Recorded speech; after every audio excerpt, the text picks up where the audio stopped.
Welcome to Morning Joe and the Pro. I'm Marco D'Angelo sitting in once again for the Prez. I'll be here all week for you guys. And we've got today, Tuesday edition, Drew Martin. Drew, first time you and I solo. We did one together with the Prez, but me and you one-on-one. Welcome to Morning Joe. Be a little different than doing it with the Prez. Yeah, man. Nice to be on with you, Marco. And it's like being with the Prez. It's except you're just smarter and better looking, bro. Yeah, well, I'm sure Prez will chime in on that one. Hey, Drew, it is $2 Tuesday, and I want to tell everybody you are the main guy over running things at our sister company, Sports Memo. It's $2 Tuesday there, as well as $2 Tuesday at WagerTalk. At WagerTalk, we've got Brian Leonard. He's got his baseball American League game of the week, and Brian has won 8 plays in a row. He's going for number 9 today, and you can get it for just $2. You can't beat that. 8 in a row.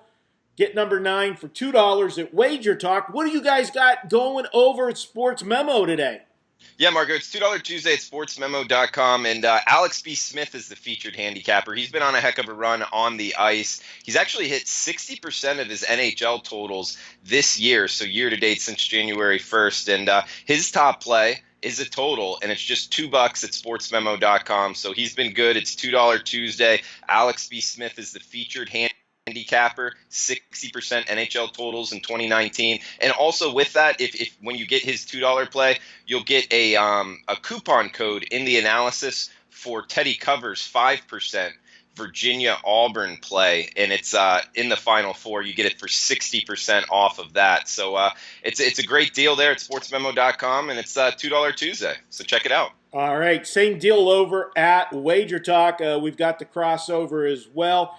Unfortunately, I didn't check to see who the crossover was before we went on the air, but it'll be the same deal. You will get a hot capper, get coupons for today for the 60% off, and then also coupons for Brian Leonard for tomorrow. So great deal. Check out the $2 Tuesday at both Wager Talk and Sports Memo. Drew, let's talk about today. We've got the NIT. That's the feature games today. We're going to take a look at both of those today. And then, of course, I'm going to be doing it all week, guys. Every guest on the show this week, I am going to ask them about the Final Four and what their thoughts are. So you're going to get a lot of opinions this week on the Final Four. And then, of course, don't forget to check out Wednesday. We'll be in studio. We're doing a bunch of videos on the Final Four. And in addition to that, we're going to have some questions answered. We asked you guys what you want to know. You sent the questions in, and Johnny's got us answering them on the videos, so be sure to check that out. It will be interesting. Some good handicapping questions, and we'll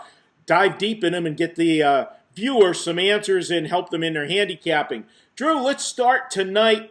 Interesting game. You've got Wichita State and Lipscomb. This is two red-hot basketball teams, both of them on nice runs. 9-1 for Wichita State, 7-1 for Lipscomb, but it's a total difference in styles with these two teams. Looking at Wichita State, it's all about the defense. Looking at Lipscomb, they want to go up and down the floor. This, to me, looks like if you're going to do anything with the total, you're going to look at which side you like because it's, it looks like a correlated parlay to me. How are you seeing this one? Yeah, that's a great point as far as the side and total being correlated. Also, you bring up the point with both teams being hot. Wichita State is a team I didn't think, talent-wise, I think the talent lies on Lipscomb's side. However, Wichita State, you got to tip your cap. You bring it up as far as 9-1. Their last 10 games, 14-3 since that loss to UConn, which was head-scratching for them back on January 26th. And in the AAC, which is a stronger conference, especially this year, they got a bunch of teams into the NCAA tournament. You see here in the NIT Final Four, Wichita State, the Shockers find themselves, but they're coming up against Lipscomb. And Marco, Lipscomb, number 17 in the country in offensive tempo. They hit 76% from the free throw line, 54% in two-point range, and even more impressive, 38% from behind the arc. This team can put the ball in the bucket, very offensively efficient, and we saw them throughout ASUN play. They dominated their conference. It's just Liberty got them. Liberty had their number for whatever reason, got them in the tournament. In the conference tournament, got that bid into the NCAA tournament. I think talent-wise, this Lipscomb team should have got a bid, but they find themselves in the NIT, in the Final Four of the NIT. Very talented. Garrison Matthews, their top offensive scorer, 44 points against NC State. This guy can score over 40% from three-point range. Wichita State's going to have to look out for him. So you bring up the correlation. I lean towards the over, but even more so, Lipscomb, you can find them pick them -1. The market has moved towards them. I like Lipscomb here. I think that at pick 'em, it's a buy low opportunity. I bet it personally, so I like Lipscomb here, Marco. All right, good stuff, Drew. Let's move over to the second game, and you've got Texas and TCU, battle of the Big 12. This is round 3 for these two. TCU grabbed both meetings in the beginning of regular season play. How do you see round 3? Is this one of those ones where we know the old adage, it's been an urban myth, it's so tough to beat a team 3 times in a year. We see it happen a lot. But now that it's in the NIT and these teams are a little further along in the season, do you see Texas being able to turn the tables, or do you see TCU getting the job done again? Yeah, Marco, a lot of people run with that saying, it's tough to beat a team 3 times in one season. There is some truth to it. It just doesn't happen every time, and I don't think it's going to happen tonight. This TCU team, they have had a lot of injuries, but they fought through it. They've gone small. They're quick. They're very hard to defend, and they're very well coached. This Texas team, in the early going, they had motivation issues coming into the NIT. They were very lucky to get out of the first 2 rounds, to be honest with you. They could have lost both of those games very easily, and in their third round game against Colorado, the Buffaloes went through a terrible travel situation after going back to Austin. They didn't have their legs underneath them, you could see. So I think Texas has the easiest path to this Final Four. They were very lucky to be here. TCU, on the other hand, the only number 1 seed remaining in the NIT. Overall, very good defensively. Alex Robinson at the point guard position. And not only overall defensively very good, 3-point defense, which we know carries over from game to game. I think Texas is going to have a tough time on the offensive end here. And I like TCU, top 20, 3-point defense, very good overall defense here. And buy low opportunity, again, there's still a 1.5 out there at Bet Online. I recommend that. But if you can't find it, I still like the Horned Frogs -2. Yeah, I'm going to agree with you here with the TCU side. And a little sidebar, Jamie Dixon, the coach for TCU, all those days back at Pitt, me, the big Pittsburgh guy, I can tell you that Jamie Dixon has a lot of roots in New York. This game being played at Madison Square Garden, going to be almost like a semi-home game for him. He recruits, when he was at Pitt, recruited very well out of the New York area. So playing this game in New York with his team, it's also a great opportunity for him to showcase his coaching talents and get some more recruits and see if he can get them down to Big 12 country. I know he did very well when he was at Pitt in the Big East, and then early on when they moved to the ACC. I agree with you. I like TCU. Shaka Smart, there was talk at the end of the season that it was going to be bye-bye time for him. This little run in the NIT looks like might have saved his job for next year. Still a program that they expected more out of. You're a Texas program. You're not looking to be winning the NIT. You want to be in the big dance. But this is an interesting matchup, and I do like TCU to make it 3 in a row. Drew, let's head to the Final Four on Saturday. And, you've got 4 teams here. 3 of them great defensive teams. One of them, and you're sporting a hat, likes to go up and down the floor. So that is the lone outlier of a team that puts the ball in the hoop and plays at a better pace. How are you seeing these 2 games on Saturday? Let's start with Texas Tech and Michigan State. I'll save the other one for last because I have a feeling with you wearing that hat, I kind of have an idea where you might be leaning there. But let's talk Texas Tech and Michigan State. How are you seeing this one? Let me start off with this Final Four. Fascinating handicapping matchups, in my opinion, both games. In Texas Tech, Michigan State starting off here, 3 seed, 2 seed. This Texas Tech team, very, very good coach. And also Michigan State. I mean, the coaching angles here are it's very tough to say who has the advantage, who doesn't. I don't know if I would give it a coaching angle, so to speak. 2.5 for Michigan State. I think it's all about Cassius Winston. And in my opinion, he's the most underrated point guard in the country. What he's been able to do, he's like the head on the snake here for Michigan State. He's very cerebral, very well coached at the point guard position. And sure enough, they find themselves in the Final Four coming out of the Big Ten. 132.5. I think this total's right on. You know, I always love before I go in and see the odds makers to make my numbers on these games. I put it right at 132. So 132.5 totals wise, I don't see a lot of value. I do think Michigan State here, there is a little bit of value at 2.5 going against Texas Tech, which their offense has come on of late, but going against the Big 12 and here in the early going against their NCAA opponents, I'm not so sure that their offense is as talented, so to speak, as their analytics say they are. And I think Michigan kind of takes advantage of that on the defensive angle, on the defensive side. And the point guard play, I would give the advantage to Michigan State. Therefore, I think at this short number, 2.5 out there, I'd go with Sparty. All right, let's head over to the second game. You've got Auburn against Virginia. This is going to be one of those ones, again, where you want to talk correlated parlay. If you're liking Auburn, you got to think that you're looking at an over here. If you like Virginia, you got to think that they're going to get them into their type of game, which is half-court game, slow it down, let that defense do the work, and frustrate an Auburn team that likes to get out in transition. The one difference with Virginia this season, they've been great defensively. This is nothing new. We've seen this year after year from Bennett's squad. But this year, they are efficient offensively, much more so than any other Virginia addition. Back in late January, they were my pick when everybody was jumping on the Duke bandwagon. Virginia was my pick to win the national championship. For me, I haven't seen anything to change my mind yet, but we've got that old equalizer for this game, and that's the point spread. How are you seeing this with the number at 5.5?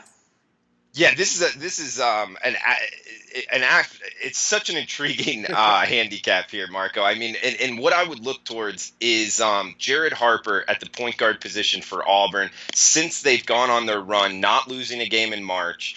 And that loss, their last loss was against Kentucky. After that, you saw a change in their offense where just percentage-wise for Auburn, the ball went into his hands a lot more of the time. He takes the ball outside, and he's just a tough guy to stay in front of defensively. You've watched him time and time again. He is able to penetrate the opposing defense, and that's exactly what Virginia does good, keep people out of the lane. And so that matchup right there, as far as how Virginia is going to do stopping Harper from the penetration and then able to kick it out, or just a lot of the times, especially recently, lay it up. We've seen it time and time again, is how quick he is. So I think that's the key matchup in this game, and it's strength on strength. What Auburn does good against what Virginia does good as well. Virginia, you bring up on the offensive end, a lot of people aren't paying attention to this, in my opinion. Okoye's injury, you have Austin Wiley becoming more healthy, and I'm not so sure the mainstream media is concentrating on that because he's a good player as well. But he's kind of wild at the defensive angle, and he'll foul a lot. So I think Virginia's going to find themselves at the free throw line a bunch. As far as side-wise, I think it's a difficult handicap. Virginia, in this price range, does knock down their free throws at a very good rate. So 5.5, it does make me point towards Virginia. But if Auburn's hitting their threes and Jared Harper's able to get this penetration, watch out, because this Auburn team might be a live dog and find themselves in the championship game. Overall, I think it's a very tough handicap. At 5.5, I think it's a good point spread, but I do think either team can win. And if you like Auburn, it might behoove you to kind of sprinkle a little bit here on the money line, because 5.5 with the way Virginia hits their free throws, it makes me point towards Virginia on the point spread. Yeah, and they hit two key free throws for me against Purdue at the end. Got me that miracle cover. You know what? I'll take those because we all have those on the other side when you have the bad beat. So I don't feel bad taking the money for Virginia that I didn't deserve. on Saturday night, but that's all good. Hey, Drew, this been great doing a podcast with you. Don't get to do them that often with Prez running things, but enjoyed having you on today. You've got a special offer for our viewers, and I know you do well with totals. And guys, I always preach, buy somebody for more than one day. I know everybody likes to jump on for big plays and everything, but to really understand a capper, you need to be on long term. You're not going to miss any of their plays. You get everything, and you do very well with totals. You've got a 3-day special. Normally, this is $69. You're going to give it to our viewers today for just $39. Tell them that special coupon code for them to use. Yeah, it's Drew, just my first name and the number 3 at the end, DREW 3. Drew 3 at checkout for my 3-day all access. We'll give it to you for $39. So doing both Major League Baseball and college basketball now. Got the my top NIT play up at sportsmemo.com, so that would be included in the package as well. But coupon code Drew3 at checkout for my 3-day all access for $30 off. All right, and I've got a treat for you guys as well today. I'm in a giving mood today. I'm in a good mood.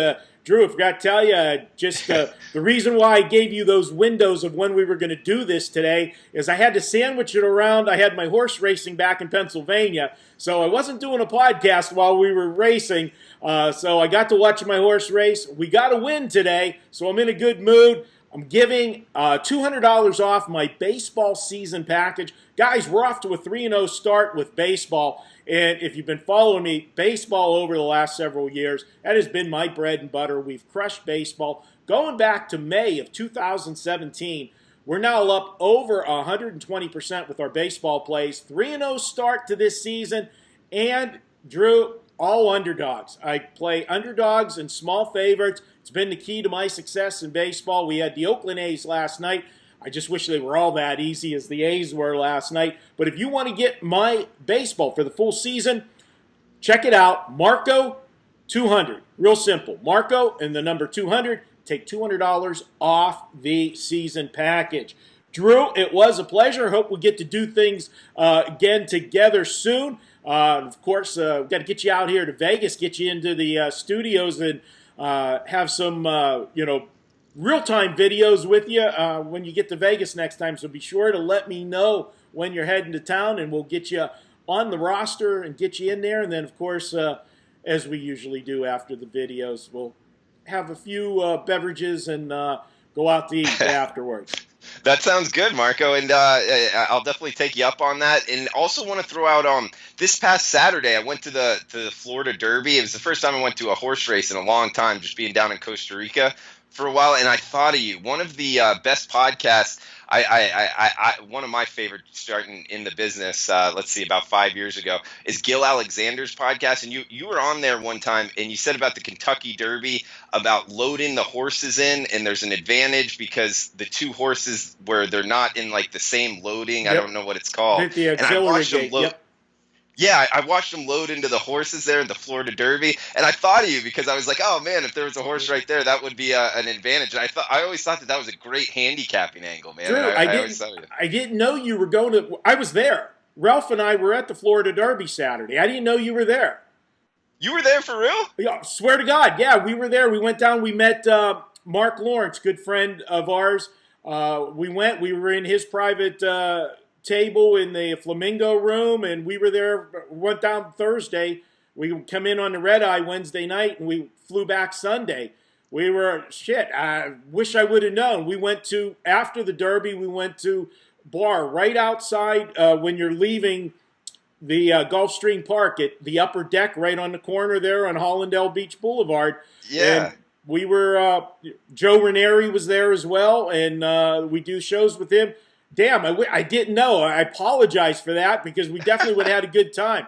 We were there. I loved it. First time I've ever been to Gulfstream Park, and it's one of my top 3 tracks now. Keeneland, Del Mar, and Gulfstream Park. And the only one on my bucket list that I haven't seen yet is Saratoga. I got to get to Saratoga, but Keeneland was always my favorite track until I went to Del Mar.